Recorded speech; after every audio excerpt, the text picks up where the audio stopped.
Ukraine has not held a national election since 2019. But now, one of the country's most popular former ministers is calling for Ukrainians to vote again, even while the war continues. Демократія не може бути заручницею Росії. Ми воюємо саме тому, що хочемо залишитися вільною європейською державою. Тому ми повинні знайти законний, безпечний і реалістичний механізм, який дозволить Україні відновити повноцінний демократичний процес навіть за умов тривалої війни. His argument is simple. Nobody actually knows when this war will end. It could literally continue for years. And that raises a pretty huge question. Can and should Ukraine actually hold elections during a war? But before we answer that, we first need to understand how Ukrainian politics actually works. Because despite how it sometimes looks from abroad, Zelenskyy does not run Ukraine alone. Ukrainians basically vote at 3 different political levels. First, you have the local elections. This is where Ukrainians choose the people who run their cities, their local communities. So, for example, their mayor and their local council.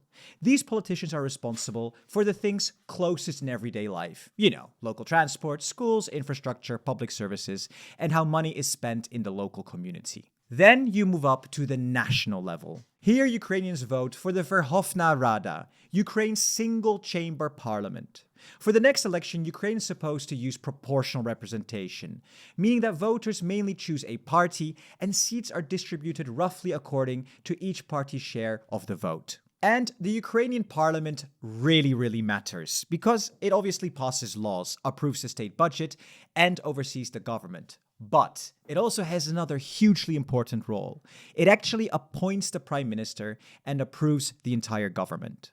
And in 2019, Zelenskyy's party, Servant of the People, absolutely dominated the parliamentary election. It won 254 seats, giving it an outright majority in the Verkhovna Rada, the first time a single party had managed that since the Soviet Union. Servant of the People is broadly centrist, pro-European, and reformist. But really, the party was built around one person, Zelenskyy himself, and his promise to sweep away the old political establishment, fight corruption, and basically bring in some new faces. But the parliament you see today looks very different from the one Ukrainians voted for in 2019. Because since then, Servant of the People, like almost every other political group, has significantly shrunk. Ukraine's parliament is supposed to have 450 seats, but today only around 390 MPs are actually serving. And there's basically 2 big reasons for roughly those 60 empty seats. First is that 26 seats were never filled in 2019 at all, because elections could not be held in Russian-occupied Crimea and parts of Donetsk and Luhansk. So only 424 of the 450 seats were actually up for election. And since then, even more seats have become vacant, as MPs have resigned, died, lost their mandates, or left parliament for completely other reasons. And Zelenskyy cannot always count on all of his own MPs voting together. So, the government often relies on smaller groups, like Dovera and For the Future, pragmatic regional groups that frequently support the government. Then there are the parties Platform for Life and Peace and Restoration of Ukraine. Many of those MPs came from Ukraine's old pro-Russian opposition. But after the full-scale invasion, their former party was basically banned, and these MPs were reorganized into these new groups. And somewhat surprisingly, they now often provide the government with the extra votes it needs. On the other side, the main opposition comes from European Solidarity, led by the former president, Batkivshina, and the party Voice. They are all broadly pro-European, but oppose Zelenskyy for very different reasons. Some for corruption, some due to economic policy, and some due to the concentration of power around the presidency. And today, there's no majorly open pro-Russian faction left in the Ukrainian parliament. Also, remember, parliament is what produces the government. And today, Ukraine's prime minister is Serhiy Koretsky. He heads the government, coordinates the cabinet, and oversees most of the ministries, essentially the day-to-day running of the entire country. And that brings us to the very top, Ukraine's presidency.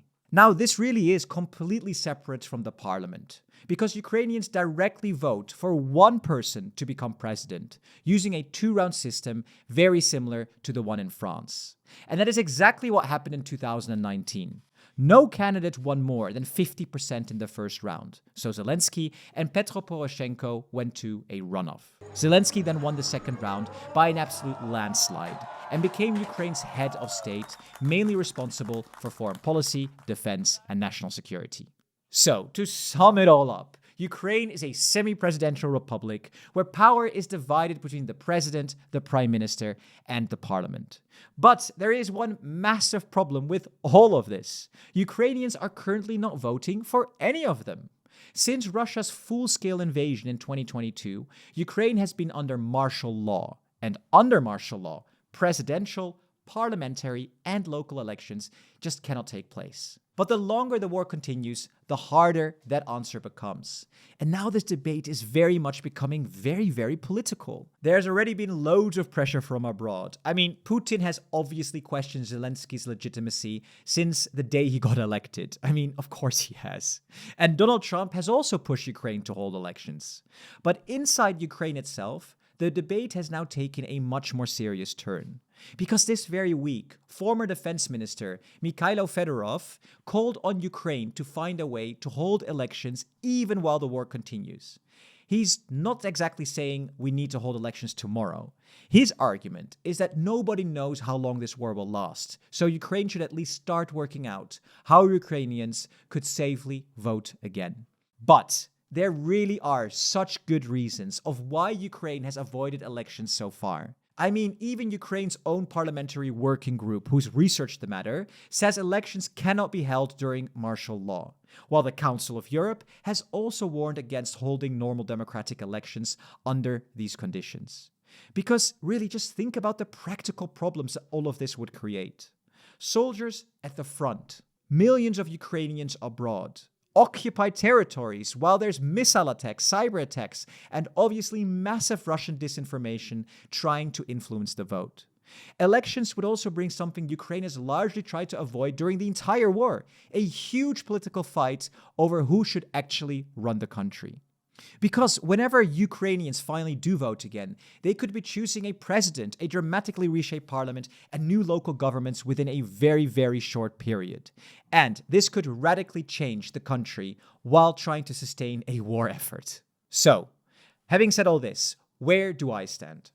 I think Ukraine should absolutely prepare for elections now, but actually hold them only once there is, at the very least, a serious ceasefire.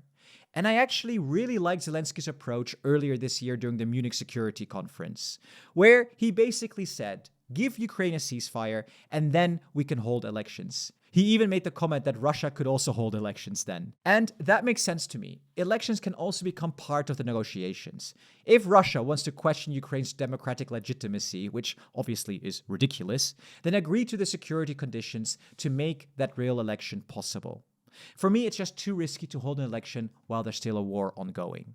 And as for Fedorov, I generally don't know enough about him to say whether he's right or wrong about military reform. So if you're Ukrainian or know this debate well, do let us know what you think in the comments. And not just in the comments, because we'll actually be in Kyiv from 31st August onwards. And we'd love to speak to people about the war, EU accession, and how Ukrainians see the country's future. So, if you'd like to talk to us, please do reach out. You can find our email address in the description below. And if you want to support the work we do, you can also join us on Patreon. Because right now, your support already covers around 17% of our salaries. Thank you, by the way. The rest comes from sponsorships, which is why you still see quite a few sponsor messages in our videos. But our goal is to reach 50% by the end of the year.